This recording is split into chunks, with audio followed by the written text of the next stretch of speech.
ఈరోజు రాష్ట్ర వ్యాప్తంగా కల్తీ మద్యం మీద చనిపోయిన ప్రజలకి అండగా, పసుపు కుంకుమలు పోగొట్టుకున్న అక్కా చెల్లెమ్మలకి అండగా ఈరోజు వైఎస్ఆర్ కాంగ్రెస్ పార్టీ ఈ నిరసన కార్యక్రమం చేస్తుంది.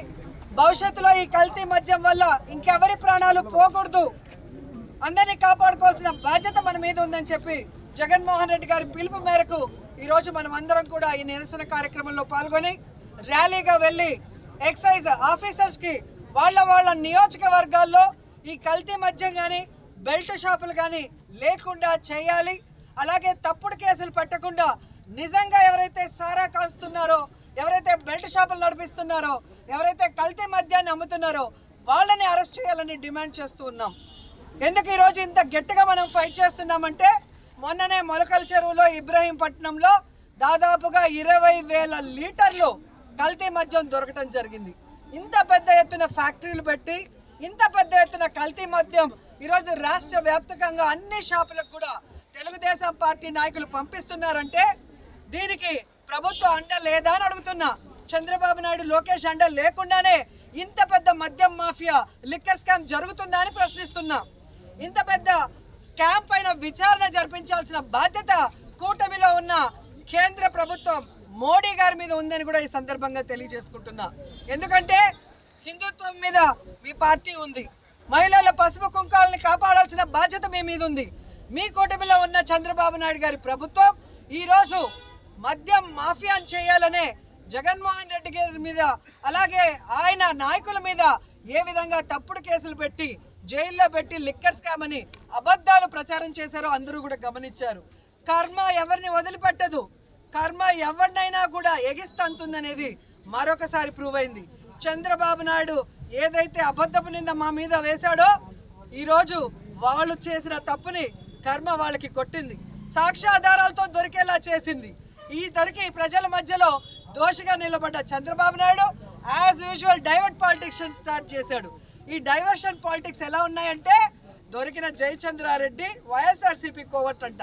మరి నువ్వెందుకయ్యా టికెట్ ఇచ్చావు? గతంలో నీ పార్టీలో గెలిచి మళ్ళీ నెక్స్ట్ టైం 2019లో ఓడిపోయిన శంకర్ యాదవ్ కిందకి ఇవ్వలా అంటే, దొరికితే వైఎస్ఆర్సీపీ వాళ్ళు, దొరకకపోతే తెలుగుదేశం జనసేన వాళ్ళ అంటే ఈరోజు తెలుగుదేశానికి వైఎస్ఆర్సీపీ నుంచి వచ్చిన వాళ్ళందరూ కూడా లావు కృష్ణ గారు కానివ్వండి, వేమిరెడ్డి శాంతి గారు కానివ్వండి, వేమిరెడ్డి ప్రభాకర్ గారు కానివ్వండి, మాగుంటి సుబ్బరామరెడ్డి గారు కానివ్వండి, ఆనం గారు కానివ్వండి, అలాగే సుభాష్ గారు, అలాగే గొలుసు పాల్సారు, వీళ్ళంతా కోవట్లేనా వైఎస్ఆర్సీపీ? సో సిగ్గొచ్చేటు చంద్రబాబు నాయుడు, అనుభవం ఉంది అని చెప్తున్నావు. నీ అనుభవం అవినీతికి, నీ అనుభవం ప్రజల్ని దోచుకోవడానికి తప్ప దేనికి ఉపయోగపడదని మరోసారి నిరూపించబడిపోయింది.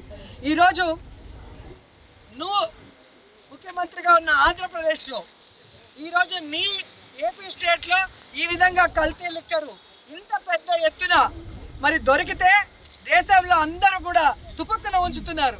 కానీ నువ్వేమో సిగ్గు లేకుండా మాకు సంబంధం లేదు, నేను సిట్టు ఎంక్వైరీ చేస్తానని చేతులు దులుపుకుంటున్నావు. నువ్వు ముఖ్యమంత్రిగా ఉన్నప్పుడు ఎన్ని జరిగాయి స్కాములు? నువ్వు వేసిన ఏ సిట్ అయినా ఎప్పుడైనా విచారణ జరిపి న్యాయం చేసిందా? దోషుల్ని శిక్షించిందా?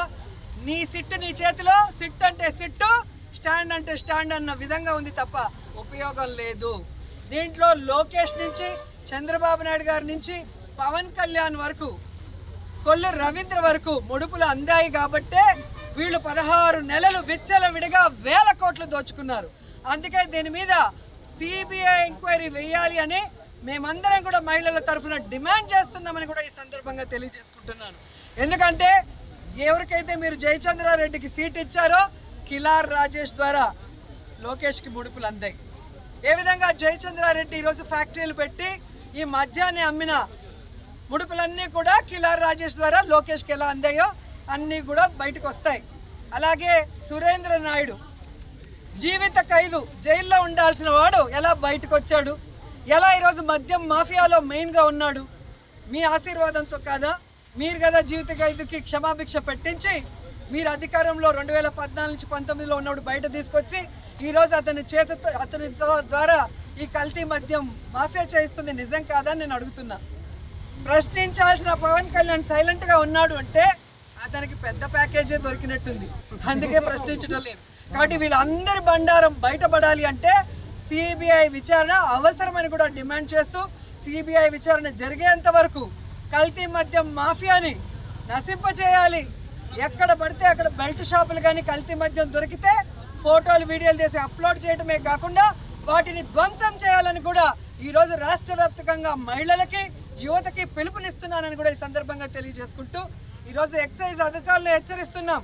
తప్పు చేసిన వాళ్ళని, బెల్ట్ షాపులు నడిపించే వాళ్ళని, కల్తీ మద్యం అమ్మే వాళ్ళని అరెస్ట్ చేయండి. అది వదిలిపెట్టి వైఎస్ఆర్ కాంగ్రెస్ పార్టీ వాళ్ళని, అమాయకుల్ని తప్పుడు కేసులు పెట్టి లోపల పెడుతున్నారు. అవన్నీ కూడా కోర్టు ద్వారా మేము బయటకు తీసుకొస్తున్నాం.